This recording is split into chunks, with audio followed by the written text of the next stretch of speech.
कोई दीवाना कहता है, कोई पागल समझता है, मगर इस धरती की बेचैनी को बस ये बादल समझता है। तुम मुझसे दूर हो कितने ये मेरा दिल समझता है, मैं तुमसे दूर हूँ कितना ये तुम्हारा दिल समझता है, मगर इस धरती की बेचैनी को ये बादल समझता है। Jai Hind friends, Parth education point में आप सभी का स्वागत है। आज दोस्तों हम ऐसा टॉपिक लाए हैं आपके लिए जो बहुत ही आकर्षित रहेगा। कॉन्टिनेंटल ड्रिफ्ट थ्योरी, यानी कि वैगनर महोदय का महाद्वीपीय विस्थापन सिद्धांत। क्या है? वैगनर महोदय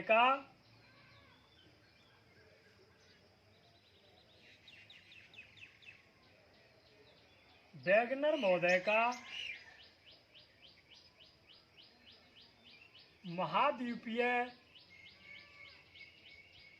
विस्थापन सिद्धांत।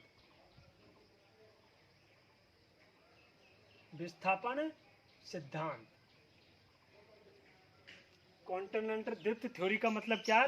वैगनर महोदय का महाद्वीपीय विस्थापन सिद्धांत या वैगनर महोदय का प्रवाह सिद्धांत। वैगनर महोदय का प्रवाह सिद्धांत। यह सिद्धांत वैगनर महोदय ने कब दिया था दोस्तों? यह सिद्धांत वैगनर महोदय ने 1912 ईस्वी में दिया था। कब दिया था? 1912 ईस्वी में वैगनर महोदय ने यह सिद्धांत, कौन सा? कॉन्टिनेंटल ड्रिफ्ट थ्योरी का सिद्धांत 1912 ईस्वी में दिया था। कब दिया था दोस्तों? 1912 ईस्वी में।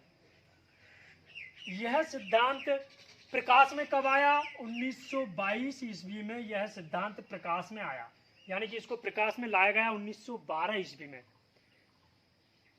वैगनर महोदय का पूरा नाम क्या था? Alfred Wegener. क्या था दोस्तों? Alfred Wegener. अल्फ्रेड वैगनर कहाँ के रहने वाले थे दोस्तों? जर्मनी के रहने वाले थे। कहाँ के रहने वाले थे? जर्मनी के। अच्छा, जर्मनी के रहने वाले थे अल्फ्रेड वैगनर। ये कौन थे दोस्तों? ये एक जलवायु शास्त्री थे। कौन थे दोस्तों? जलवायु शास्त्री।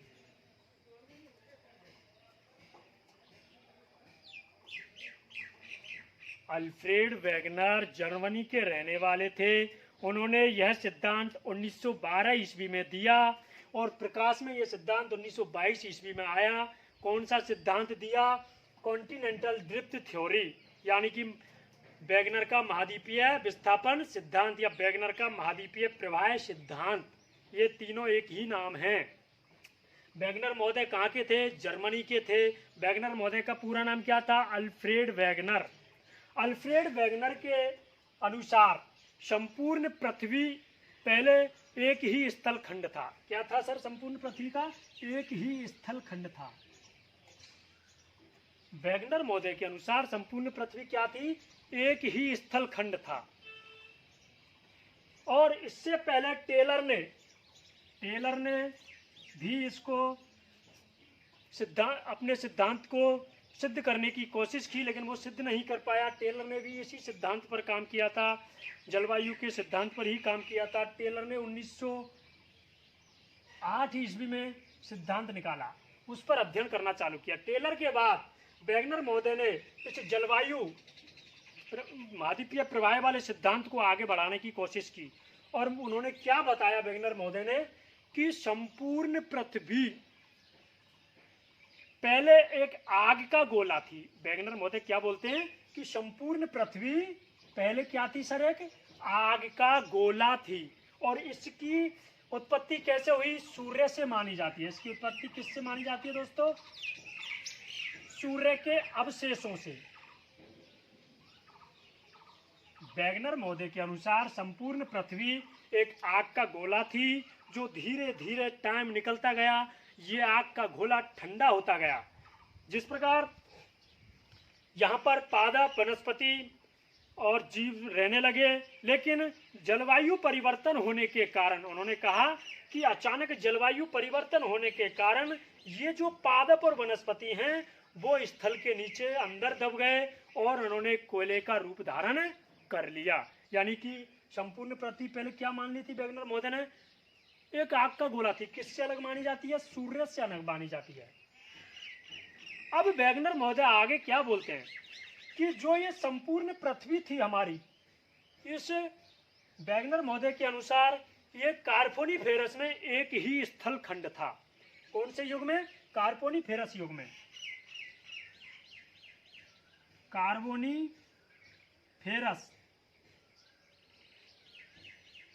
इस कार्बोनिफेरस युग में संपूर्ण पृथ्वी एक ही स्थल खंड था और उस स्थल खंड का नाम था दोस्तों पेंजिया। उस स्थल खंड का क्या नाम था दोस्तों? पेंजिया। और इसके जो चारों तरफ था वो जल था। क्या था दोस्तों? जल था। उसको वेगनर महोदय ने क्या नाम दे दिया? पेंथालासा। उस जल को वेगनर महोदय ने क्या नाम दिया? पेंथालासा। तो वेगनर महोदय बोलते हैं कि जब ये पृथ्वी कार्बोनिफेरस में एक ही थी तब इसका नाम क्या था? पेंजिया नाम था। और इसके चारों तरफ जो जल था वो क्या था? पेंथालासा के नाम से जाना गया। अब ये जो संपूर्ण हमारा स्थल खंड था ये दोस्तों दक्षिणी ध्रुव पर स्थित था, दक्षिणी गोलार्ध में स्थित था। यहाँ पर ये दो भाग हो गए, उत्तरी गोलार्ध और दक्षिणी गोलार्ध। तो पहले क्या था? ये जो हमारा स्थल का भूभाग था ये पूरा दक्षिण में स्थित था, दक्षिणी ध्रुव पर स्थित था। किस पर था? दक्षिण ध्रुव में। अब दक्षिणी ध्रुव पहले क्या था? दक्षिणी अफ्रीका का डरबन नामक स्थान था दोस्तों। क्या माना जाता था? वेगनर महोदय ने डरबन स्थान, कहां पर है? दक्षिणी अफ्रीका में। तो दक्षिणतम जो हमारा ध्रुव था वो डरबन माना वेगनर महोदय ने, दक्षिणी अफ्रीका में। लेकिन जलवायु प्रवाह के सिद्धांत के अनुसार महाद्वीपों के उन्होंने जलवायु के आधार पर इसको सिद्ध करने की कोशिश की कि सबसे पहले उन्होंने रूस पर अध्ययन करना चालू किया कि रूस में दो प्रकार की जलवायु पाई जाती थी। एक रूस का क्षेत्र था साइबेरिया। कौन सा क्षेत्र था दोस्तों? साइबेरिया। साइबेरिया नामक स्थान क्या था? सबसे ठंडा स्थान था दोस्तों। क्या था? सबसे ठंडा स्थान। यहां पर क्या स्थित था? ग्लेशियर। क्या स्थित था? ग्लेशियर। और रूस में ही कुछ गर्म स्थान थे जहां पर क्या पाया जाता था? कोयला पाया जाता था। तो वेगनर महोदय ने पहले तो जलवायु के आधार पर इसको सिद्ध करने की कोशिश की लेकिन वो पूर्णतः इसको सिद्ध नहीं कर पाए। इसलिए वेगनर महोदय के दिमाग में जब वो जलवायु पर अध्ययन कर रहे थे तो अचानक उनके दिमाग में कुछ स्थलाकृतियां दिखाई दी, उनको अजीब चीजें दिखाई दी। उन्होंने कल्पना की कि इसी कारण उन्होंने कल्पना की कि ये संपूर्ण पृथ्वी पहले एक ही भाग था। क्या था? पेंजिया था साहब। किस नाम से जाना जाता था? पेंजिया नाम से। कौन से युग में? कार्बोनिफेरस युग में। अब कार्बोनिफेरस युग में ये पेंजिया के नाम से जाना गया। धीरे धीरे ट्रियासिक युग आया, समय निकलता गया और ट्रियासिक युग,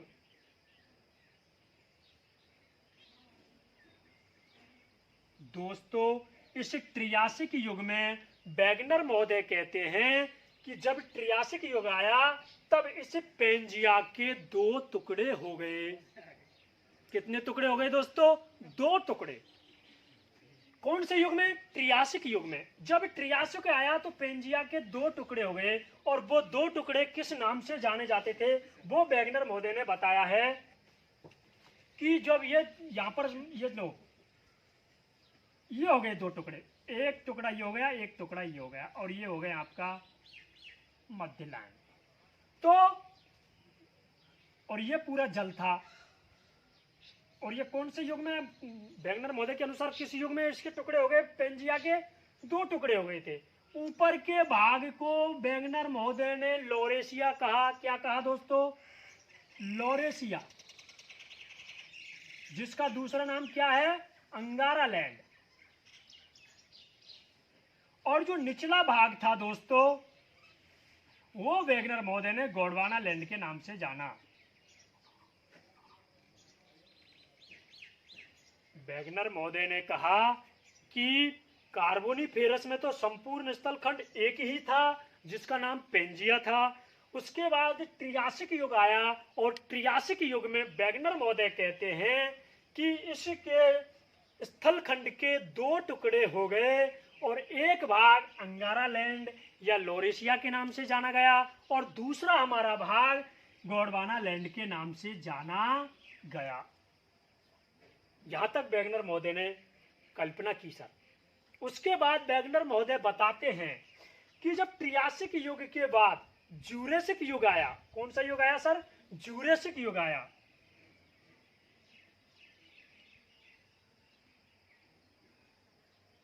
जूरेसिक युग में वेगनर महोदय क्या बोलते हैं कि जूरेसिक युग में चंद्रमा की ज्वारीय शक्ति दो बलों के आधार पर काम किया उन्होंने। कितने बलों पर काम किया दोस्तों? दो बलों पर काम किया था उन्होंने। इसको ढंग से समझेंगे तो कितने युग हो गए दोस्तों? 3 युग। कार्बोनिफेरस में संपूर्ण पृथ्वी किस नाम से जानी जाती थी? पेंजिया के नाम से। उसके बाद ट्रियासिक युग आया। ट्रियासिक युग में पेंजिया के कितने टुकड़े कर दिए वेगनर महोदय ने? 2 भाग कर दिए। दोनों भाग, निचला भाग किस नाम से जाना गया था?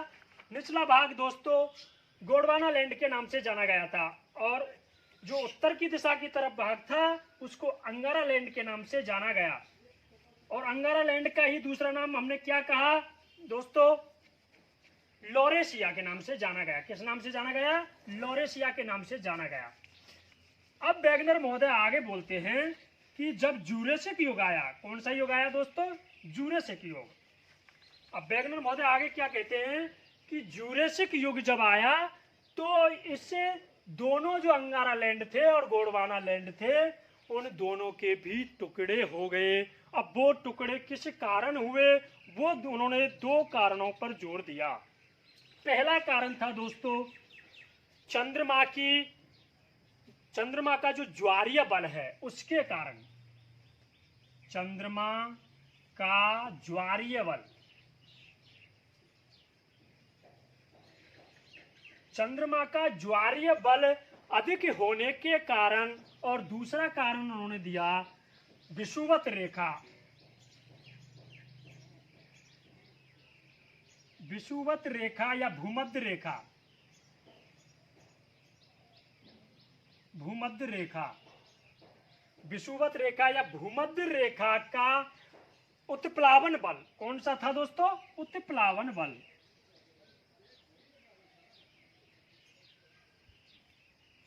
या प्लवनशीलता। तो चंद्रमा के ज्वारीय बल और विषुवत रेखा या भूमध्य रेखा के उत्प्लावन बल के कारण जो अंगारा गोंडवाना लैंड था वो छोटे छोटे टुकड़ों में विभक्त हो गया और इसने 2 दिशाओं में प्रवाह चालू कर दिया। वेगनर महोदय के अनुसार क्या किया? एक उत्तर की तरफ प्रवाह करने लग गए और एक पश्चिम की तरफ प्रवाह करने लगे। तो कुछ हिस्से टूटकर तो उत्तर दिशा की ओर प्रभावित होने लगे वेगनर महोदय के अनुसार, और कुछ हिस्से अब जो चंद्रमा का जो ज्वारीय बल था उस चंद्रमा के ज्वारीय बल के कारण कुछ हिस्से टूटकर उत्तर दिशा की ओर प्रवाहित होने लगे। किसकी तरफ प्रवाहित होने लगे? उत्तर दिशा की ओर। और भूमध्य रेखा की प्लवनशीलता के कारण कुछ हिस्से पश्चिम दिशा की ओर प्रवाहित होने लगे। इसमें किसमें से? इस स्थलखंड में से टूटकर। ये वेगनर महोदय जी कह रहे हैं, मैं नहीं कह रहा हूं सर। ये कल्पना है, सिर्फ उन्होंने कल्पना की है। सिद्धांत कभी हकीकत नहीं होता है।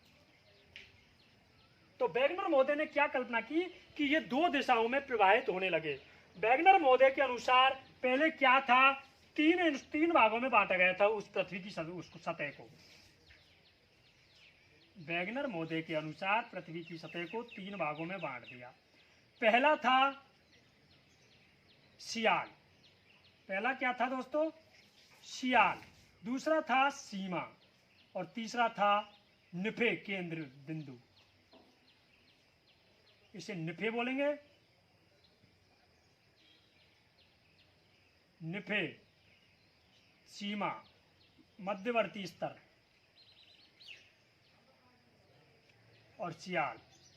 अब सियाल क्या था, वैगनर महोदय क्या कहते हैं कि जो ये सियाल है ये तैर रहा है सर, बिना किसी रुकावट के तैर रहा है। ये कौन कह रहा है, वैगनर महोदय कह रहा है कि जो जब पृथ्वी शुरुआत में पृथ्वी जब गर्म थी तो जो पृथ्वी के ऊपर से जो चद्दर जम गई थी, पपड़ी जम गई थी, उस पपड़ी को ही हमने सियाल कहा। ये वैगनर महोदय कह रहे हैं। जैसे कि आपको एक उदाहरण देता हूं, हम चाय पीते हैं तो चाय को हम गर्म कर देते हैं, तो चाय के ऊपर जो पपड़ी जम जाती है वो बिना किसी रुकावट के तैरती है। जो वो पपड़ी जमती है वही उसी प्रकार इस पृथ्वी पर क्या हुआ कि इस पृथ्वी की सीमा पर जो परत जमी थी, जो स्थलखंड बना था, उसी से स्थलखंड बना था, वो सियाल के नाम से जाना गया। और ये सियाल क्या है कि सीमा पर तैर रहा है।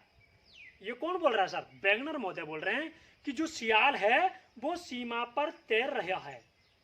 इसलिए वैगनर महोदय बोलते हैं कि हर वर्ष 1 या 2 सेंटीमीटर, 1 या 2 सेंटीमीटर यह सियाल अपनी जगह से प्रवाहित होता रहता है, हलता रहता है।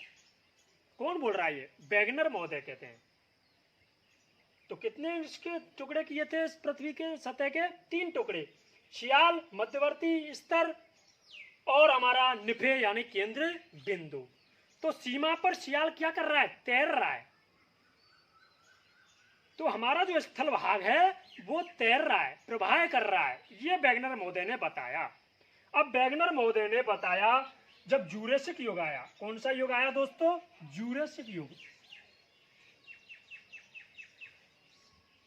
जूरेसिक जब युग आया दोस्तों, तो वैगनर महोदय ने बताया कि इस गोंडवाना लैंड के छोटे छोटे टुकड़े हो गए और अंगारा लैंड के भी टुकड़े हो गए। तो ये 2 दिशाओं में प्रवाह करने लगे। वैगनर महोदय के अनुसार जब इसके टुकड़े हो गए तो कितनी दिशाओं में प्रवाह करने लगे, 2 दिशाओं में, उत्तर दिशा की तरफ और पश्चिम दिशा की तरफ। किस कारण से प्रवाह करने लगे, ये भी वैगनर महोदय ने बताया कि चंद्रमा की ज्वारीय शक्ति। आपने सुना होगा कि चंद्रमा की ज्वारीय बल के कारण ज्वार भाटे आते हैं। जो समुद्र में लहरें ऊपर उठती हैं उसको ज्वार कहते हैं और जो नीचे जाती हैं उसको भाटा कहते हैं। तो जब चंद्रमा के कारण ज्वार भाटा आ सकता है तो चंद्रमा के कारण स्थल टूटकर अलग भी हो सकते हैं, ये वैगनर महोदय ने कहा। क्योंकि पहले चंद्रमा क्या था, पृथ्वी के बिल्कुल नजदीक था, इसलिए पृथ्वी अपने अक्ष पर, वैगनर महोदय क्या बोलते हैं कि पृथ्वी अपने अक्ष पर 23.5 डिग्री जब भ्रमण कर पश्चिम से पूरब की ओर घूम रही थी तो बहुत तेज गति से घूम रही थी, अधिक गति से घूमने के कारण, और चंद्रमा की बहुत ही ज्वारीय बल अधिक होने के कारण इसके टुकड़े एक उत्तर दिशा की तरफ प्रवाहित करने लगे और कुछ हिस्से इसके पश्चिम दिशा की प्रवाहित करने लगे।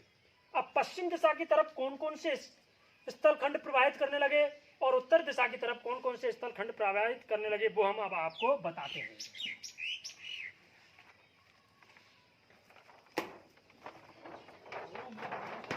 अब देखो, अब हम आपको बताते हैं दोस्तों, जूरेसिक युग में क्या बताया वैगनर महोदय ने कि पेंजिया के हमने टुकड़े कर दिए। किस युग में, त्रियासिक युग में पेंजिया के 2 टुकड़े हो गए। यहां पर आ जाओ, ये पहले क्या था, केंद्र बिंदु था हमारा दक्षिणी ध्रुव पर। दक्षिणी ध्रुव का कहां पर, दक्षिणी अफ्रीका में, डरबन में पहले था दक्षिणी ध्रुव। तो हमने इसके टुकड़े कर दिए वैगनर महोदय के अनुसार। इसके बाद अंगारा लैंड, गोंडवाना लैंड बन गए। ये पूरा जो सागर था ये किस नाम से जाना जाता था, पेंथालासा के नाम से। अब जब इस दोनों भागों के टुकड़े हो गए इस पेंजिया के, तो इस टुकड़े के कारण, जैसे ये मान के चलो टुकड़ा हो गया, तो इसमें जो दरार पड़ी दोस्तों, उस दरार में जल भर गया था और वो जल भरने के कारण वहां पर कौन सा सागर स्थित हो गया था दोस्तों, तैथिस सागर। वहां पर कौन सा सागर स्थित हुआ वैगनर महोदय के अनुसार, तैथिस सागर स्थित हो गया। तो अंगारा लैंड और गोंडवाना लैंड के मध्य में क्या हो गया, तैथिस सागर स्थित हो गया। तो ये किस युग में अलग हो गए, त्रियासिक युग में।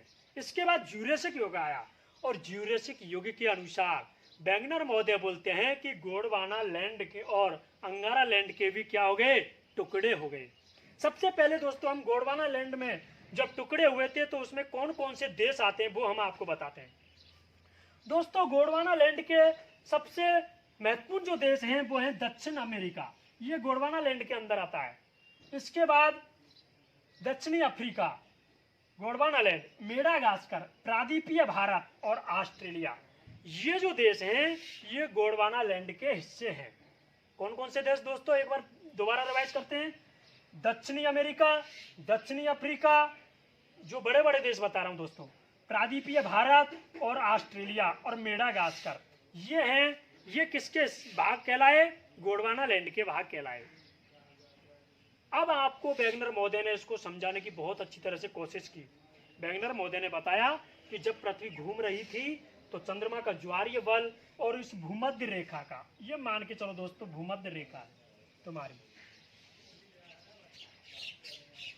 ये भूमध्य रेखा, ये जो भूमध्य रेखा हमारी 0 डिग्री, इससे भूमध्य रेखा 23.5 डिग्री पर,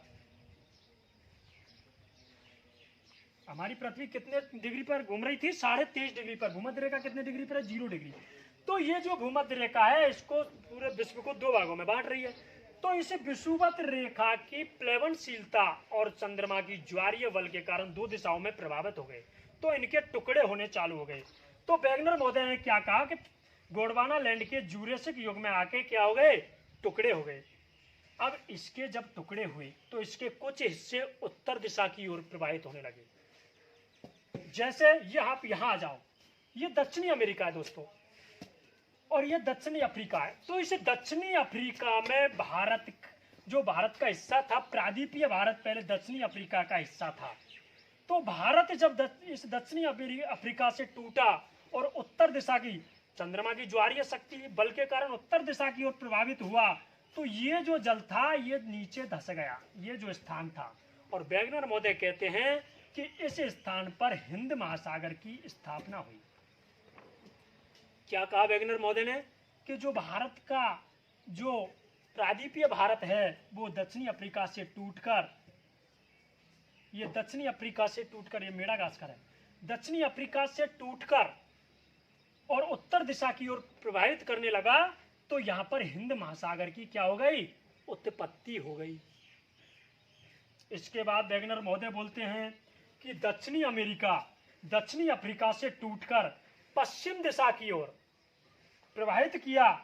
तो जब पश्चिम दिशा की ओर प्रवाहित किया तो यहां पर जो जल भर गया उत्तरी अमेरिका और दक्षिणी अफ्रीका के मध्य में जो दरार पड़ गई थी, इस, और ये यूरोप से अलग हो गया उत्तरी अमेरिका, तो यहां पर जो दरार पड़ी वो अटलांटिक महासागर के नाम से जानी जाती है। यानी कि यहां पर दरार पड़ने के बाद इसमें पानी भर गया और वो वेगनर महोदय के अनुसार अटलांटिक महासागर की क्या हो गई, स्थापना हो गई।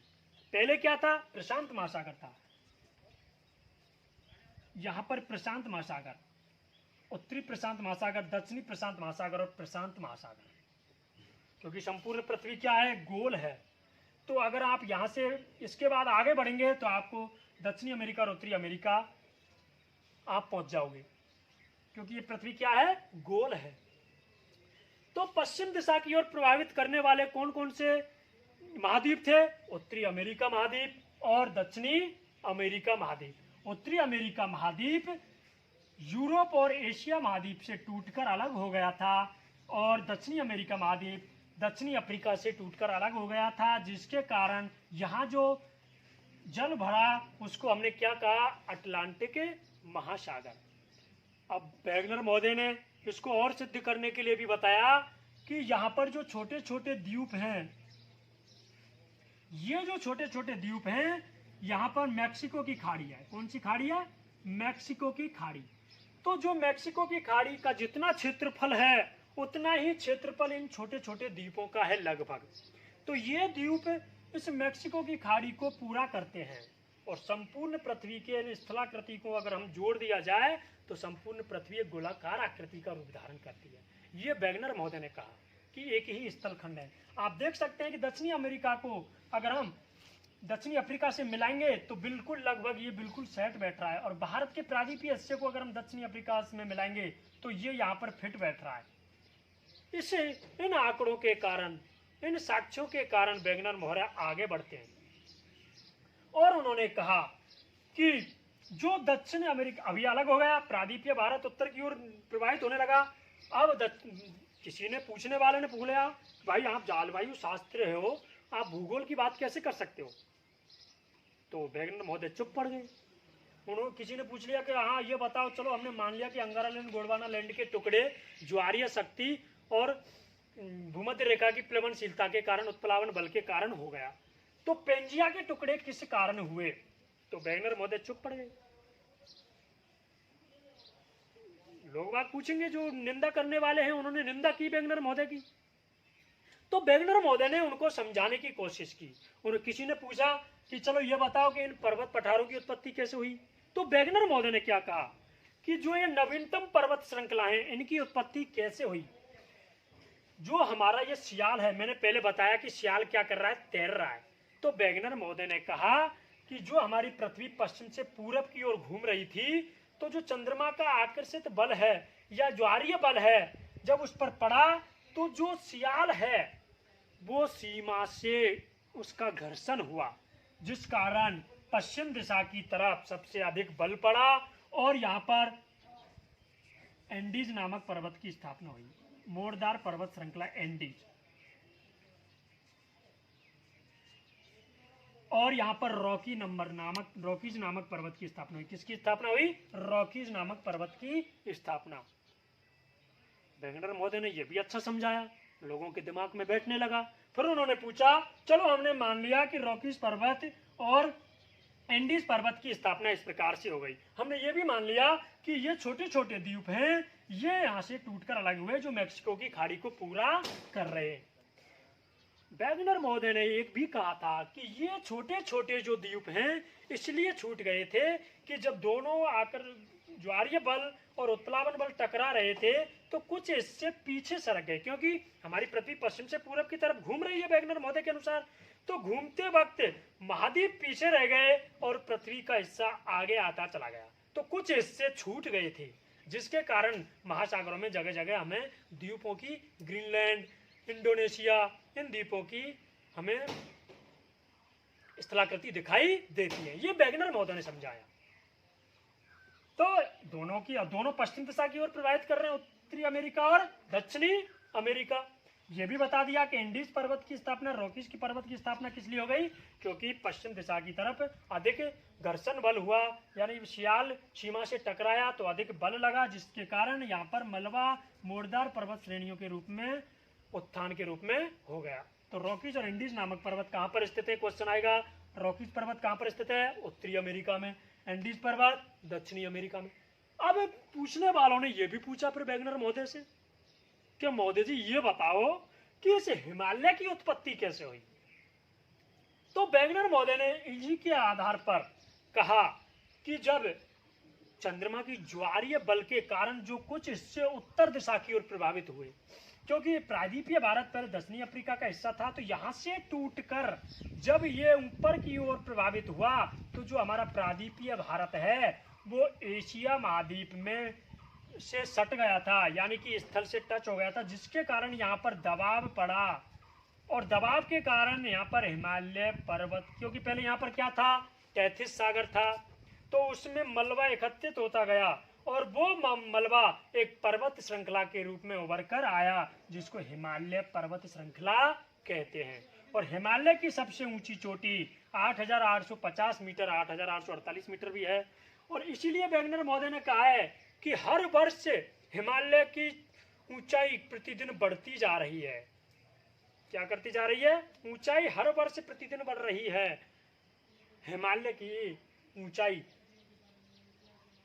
ये वेगनर महोदय ने कहा। इस प्रकार हिमालय पर्वत की उत्पत्ति हो गई। लोगों के दिमाग में बैठने लगा, बोले यार बात तो सही है, लेकिन कुछ निंदा करने वाले थे कुछ, क्योंकि कोई भी सिद्धांत दोस्तों हकीकत नहीं होता है, यह एक कल्पना है। कल्पना में संकल्पना जोड़ दो आप, ये हम संकल्पना कर रहे हैं, तथ्यों के आधार पर हम ऐसा हुआ होगा एक अनुमान लगा रहे हैं। ये वेगनर महोदय अनुमान लगा रहे थे। तो इसी प्रकार हिंद महासागर की उत्पत्ति कैसे हुई? क्योंकि प्रायद्वीपीय भारत दक्षिणी अफ्रीका से अलग हो गया तो हिंद महासागर की उत्पत्ति हो गई।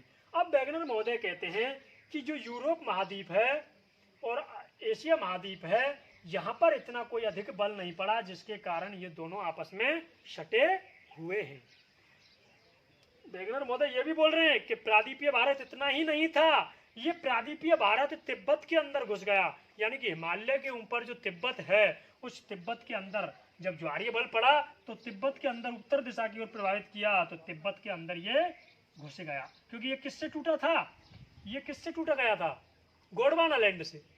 गोंडवाना लैंड से इसने उत्तर की दिशा की ओर प्रभावित करना शुरू किया। इसीलिए बोलते हैं कि हमारा भारत का जो प्रायद्वीपीय भारत है वो किसका हिस्सा है? गोंडवाना लैंड का हिस्सा है। और जो उत्तरी पर्वतीय जो क्षेत्र है जम्मू कश्मीर आपका, वो टेथिस सागर का हिस्सा माना जाता है। क्या माना जाता है दोस्तों? टेथिस सागर का हिस्सा। तो उम्मीद है दोस्तों आपको बिल्कुल समझ में आया होगा कि किस प्रकार इन 7 महाद्वीपों की स्थापना हुई और इन 5 महासागरों की स्थापना हुई। जब ये उत्तरी अमेरिका यूरोप से अलग हुआ था तो यहाँ पर भूमध्य महासागर की स्थापना हो गई। किसकी हो गई? भूमध्य महासागर की। इन दोनों के बीच में जो जगह थी वहां पर मैक्सिको खाड़ी बन गई। क्या बन गई थी दोस्तों? मैक्सिको खाड़ी। और यहाँ पर प्रशांत महासागर है, इसको उत्तरी प्रशांत महासागर कह दिया, इसको दक्षिणी प्रशांत महासागर कह दिया। अब वैगनर महोदय ने कहा कि क्योंकि पहले दक्षिणी ध्रुव क्या था? हमारा दक्षिणी ध्रुव, पहले हमारा दक्षिणी ध्रुव दक्षिणी अफ्रीका। ये कहाँ है दक्षिणी अफ्रीका? यहाँ पर दक्षिणी ध्रुव था, यहाँ के डरबन में, डरबन नामक स्थान पर वैगनर महोदय के अनुसार हमारा दक्षिणी ध्रुव था, केंद्र था इसका दक्षिणी ध्रुव का। इसके बाद ये जब आगे की ओर ऊपर की ओर खिसक गए तब बोलता है वैगनर महोदय कि जो हमारा जो पेंजिया का अवशेष भाग है, सॉरी जो गोंडवाना लैंड का जो अवशेष भाग है, आज भी वो किसके रूप में विद्यमान है? अंटार्कटिका महाद्वीप और आर्कटिक महासागर के रूप में विद्यमान है। किसके रूप में?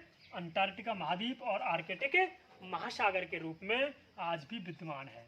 इस प्रकार वैगनर महोदय के अनुसार इस महाद्वीपों का विस्थापन हुआ या महाद्वीपों का प्रभाव सिद्धांत था। अब कई लोगों ने इसको टोका, बोले आपने हम ठीक है मान लिया, तो ये बताओ हमने कि पेंजिया के किस कारण की वजह से टुकड़े हुए? तो वैगनर महोदय जी चुप पड़ गए। कोई साक्ष्य नहीं था उनके पास कि पेंजिया के टुकड़े कैसे हुए। तो उन्होंने कह दिया कि आंतरिक प्रतिक्रिया के कारण इस पेंजिया के क्या हुए? टुकड़े हुए। ये था दोस्तों वैगनर महोदय का महाद्वीपीय सिद्धांत या कॉन्टिनेंटल ड्रिफ्ट थ्योरी। अगले अध्याय में दोस्तों हम राजस्थान की उत्पत्ति, राजस्थान का नामकरण और स्थिति एवं आकार के बारे में विस्तार से चर्चा करेंगे। उम्मीद है दोस्तों आज आपको हमारा पूरा टॉपिक अच्छी तरह समझ में आया होगा। अगर आपको हमारा टॉपिक अच्छा लगा, हमारी क्लास आपको अच्छी लगे तो लाइक करें, शेयर करें और सब्सक्राइब करना भूलें दोस्तों। जय हिंद फ्रेंड्स।